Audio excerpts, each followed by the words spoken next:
105.9 Academy FM. The sound of Folkestone. Campbell is a student here at the Folkestone Academy, and from a very early age he's been interested in the world of aviation. He's also had his head in hundreds of books in order to learn more. However, he's still asking questions. He had the opportunity to speak to Barry Pritchard, a pilot from Lid Air, and he hopes he can find answers to the questions which have been mystifying him for years. So his first question just has to be, how did you get into aviation? I got into aviation when I was 13 years old. I became a member of the Air Training Corps in my local town of Stevenage, and that really gave me the bug for aviation. Learning to fly and then actually teaching cadets as I progressed through the ranks of flying. So I was a senior gliding instructor with the ATC, and then I joined the Air Force as an engineer. And I finished my time in the Air Force on the Red Arrows, where I did 5 years, and I did 3 years flying as a back member of the team, sitting in the back seat of the jet. And so that really enhanced my bug for flying, and wanted me to leave the Air Force completely and become a commercial pilot. How can people of my age get into flying? There are so many different ways. The way I did it was a kind of long-winded way, but seriously, from an early age, you want the cheapest way of doing it, and the best way for doing that is actually joining the Air Training Corps. I'm sure there's a local squadron in Folkestone that take kids from 13 years old all the way up to 21, and you can actually get to go flying in powered aircraft, not necessarily gliders, and you can learn how to fly aeroplanes, take them off, land, aerobatics, anything that's going to make you feel sick, then you can do that in an aeroplane, and it doesn't cost you anything. If you want to go and do your private pilot's licence at a flying club, you're probably looking at the best part of £130 an hour with an instructor. And you need 45 hours of flying training, so just do the quick maths on that. That's quite a bit of money, plus you have to pay for all your extras like your examiner's fees, etc, etc. So you're probably looking the best part of £6,000 to £7,000 just to do your private pilot's licence. It's quite expensive then. It is very expensive. For me to get to the position where I am now, I've spent roughly £90,000. It's quite a lot. It's a lot of money, yeah, but you do, if you land the right job, start to earn that money back. How old do you have to be in order to go for your private licence? I believe you have to be 16 before you can go solo. So you can start training before your 16th birthday, but you can't go solo until you're 16. To be a commercial pilot, you have to be 21. Do you personally own any aircraft? Do I No, I don't. I wish I did, but no, I don't personally own any airplanes. And what aircraft do you fly at Lid Air? I fly 3 different types of airplanes at Lid Air. The 2 main ones that I fly are piston-powered airplanes, which is like a car engine that drives a propeller. And the first one is a Beech Baron, which seats 5 people. The second one is a Piper Chieftain, which seats 9 people. And the third type of airplane I fly is a jet-powered airplane. It's a business jet called a Beechjet 400, and we can take 8 people comfortably in that to Malaga in about 2 hours 20 minutes. How often do you take to the skies? Not as often as I like. The job that I have at Lid Air, we don't fly that often. So when I am not flying, I've got an office job. So I in charge of maintenance of airplanes and that sort of thing, the continuing airworthiness of airplanes. And when we do fly, we have a schedule that goes from Lid to Le Touquet in northern France, which starts again at the end of March. So we take people to and from Le Touquet. And we do charter or medivac work, which is medical evacuation work we do all around the country. And that normally starts about 2 or 3 o'clock in the morning. Now, obviously, science is quite important when it comes to flying, but is there any science that stands out? Really, I left school with nothing. I got all my qualifications when I was in the RAF, So I did science and physics and maths when I was in the Air Force. So really, physics and maths are a good start, but I wouldn't say you have to be as experienced as most companies want you to be with a degree. I would say good A-level passes should be fine for flying. Well, I was only meant to do just core science, but I've been now chosen to do triple science, so now I've got to do all three. And physics is, well, considered by some people the best one to be a pilot, but that is the one that I most struggle on, I think. Yeah, as I said, I left school with nothing, literally no GCSEs of any standing when I was at school. I, at that point, didn't have any inclination to become a pilot. So later on in life, I then decided that when I was in the Air Force, with the qualifications that they already gave me, with an ONC in aeronautical engineering, that gave me a good enough background to then go ahead and do GCSE and A-level maths, English, and physics. So it was a kind of a late way of doing it, but I personally wouldn't have gone that distance if I didn't want to become a pilot at that time. But then I did, so that's the route I took to go down that way. And really, I haven't looked back since. But yeah, it was the wrong way of doing it, and I should have done proper at school and learnt by my mistakes. But my teachers, if they knew I was a pilot, I think some of them would be turning in their graves, because they all said at one point, you could do better and all this sort of stuff, and some of them thought I'd be in prison for one reason or another. So if they knew what I actually did for a living now, they would be turning, I'm sure. If I didn't want to be a pilot, then I wouldn't have gone down that road in the first place. It was only partly because of how life was in the Air Force at the time that I decided that's not what I wanted to do.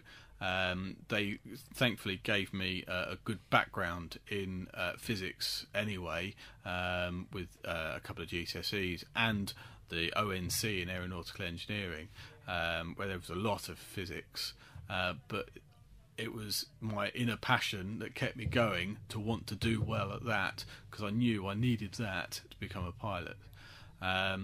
I don't think you need a degree. I wouldn't have said, because I have done the training, I don't have a degree, and I found the actual flying training, the maths, physics and science side of it, fairly straightforward. There were no real brain surgeon questions on physics or anything like that. It's just so you have a good understanding of formulas, transposition of formulas, that sort of thing, because it does come back round in your normal day-to-day life. Sometimes you need to go into a graph and interpolate what that graph is telling you, and the only way you can do that is fall back on some of the basics. But yeah, you don't need to be Stephen Hawking to be a pilot in intelligence ways, because I definitely ain't. Now, what techniques are used when you're taking off and landing? Technique-wise, it's more to do with the standing operating procedures of whatever company that you are employed by. Flying is exactly the same no matter where you go. If you pull back on the stick, you go up. If you push that forward, you go down. Okay, but each airline, each company will have their own different standard operating procedures to whichever they think is the most safest way of flying that aeroplane. So what kind of information do you generally want? Like, what angle do you have to land at? What speeds are needed? Okay, speeds are worked out at flying safety speeds, okay? So when you land, you're always landing slightly faster than your stalling speed. And do you know what a stall is? Is that where, like, go straight down, almost? Yeah, basically, you run out of flying speed in a forward position, and so the aeroplane just falls downwards. You can liken it to going up a hill, very steep hill on your bike, in your top gear, and sooner or later you will stop. Okay, in an aeroplane it will stop, but it will fall out of the sky. So when you land, you're always landing faster than that speed. Okay, some people refer to a landing as a controlled crash. Okay, but we tend not to do that because it frightens the passengers sometimes. Landing speeds, you could be talking about 110 knots, which equates to about 120 miles an hour. And takeoff in the jet is generally anywhere between 120 and 130 knots, so up to 140 miles an hour for a takeoff in the jet. Now, why can't all planes fly at the same altitude? Okay, that has to do with the system that they're being propelled with. A piston-powered aeroplane uses like a car engine that spins the piston, spins the propeller rather. That requires a certain amount of air pressure to make fire in the engine. Okay, and unless they've got a turbo on them, which will increase the pressure going into the cylinder, those types of aeroplanes will only be good up to around 10 to 12,000 feet. A jet-powered aeroplane can work on thinner air, so it can go much higher. The other main difference is whether the aircraft is pressurised or not, and do you know what I mean by that? Is that like, because when I'm on commercial flights abroad, they always talk about cabin pressure and the loss in cabin pressure, but I personally have never really understood it.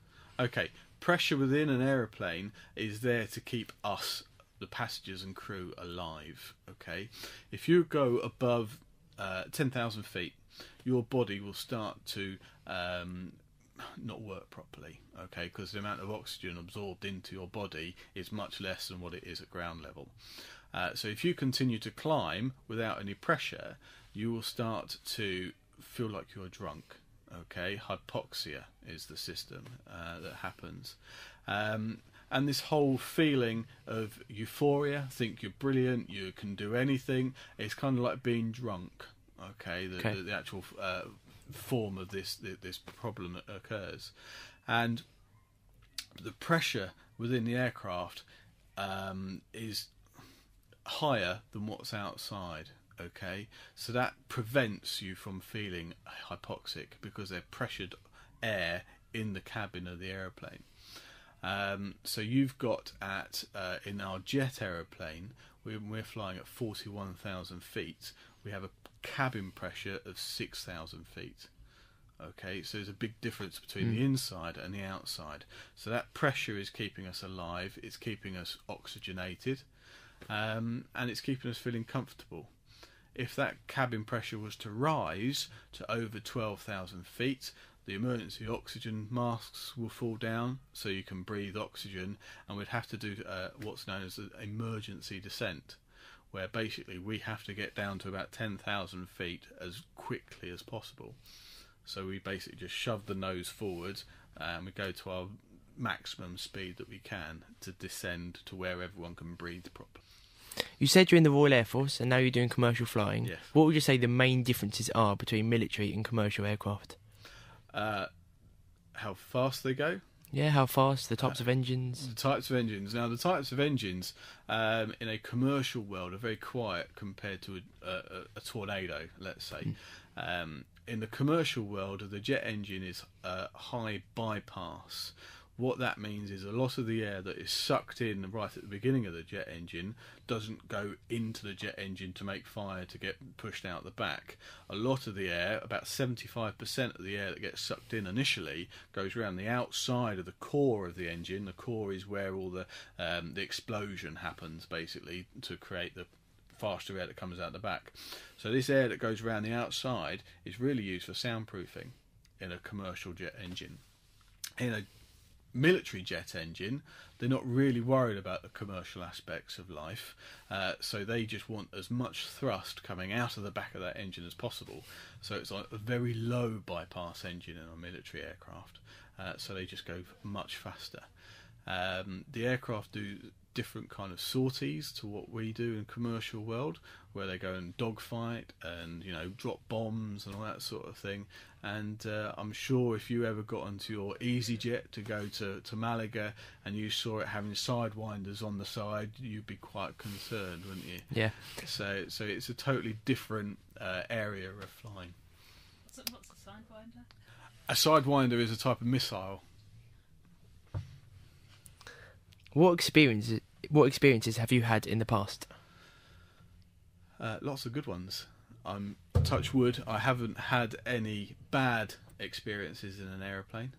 I've had one or two small failures that haven't really been too much of a problem, but I've never had the necessity yet to return to Earth very, very quickly. I've had to abandon a takeoff whilst we're still on the ground, but that is still fairly safe. It's when you are just about to rotate, which means you raise the nose of the aircraft up to take off, that is the worst time you can ever have an engine failure or a problem of some sort. But yet, to this day, I've never had a serious problem. And what advice would you give me personally about a career in aviation? I'd say to you, be 100% sure it's what you want to do. I've told you I've spent £90,000. That all came from Mr. Bank Manager, who was very kind of him. But you need support from your family. Definitely you need support from your family to keep going. It took me 3 years to get my first flying job after leaving the Air Force and doing all the training. So it's a long time to be without the career that you've chosen to do. Currently, the marketplace at the moment for pilots is very overwhelmed with qualified guys and not enough flying jobs. So probably by the time you finish school in a couple of years, then there might be a total change around in that environment. But at the moment, there are thousands of people totally qualified for a pilot job that just can't get one because there aren't any. Okay. And do you have a favourite plane?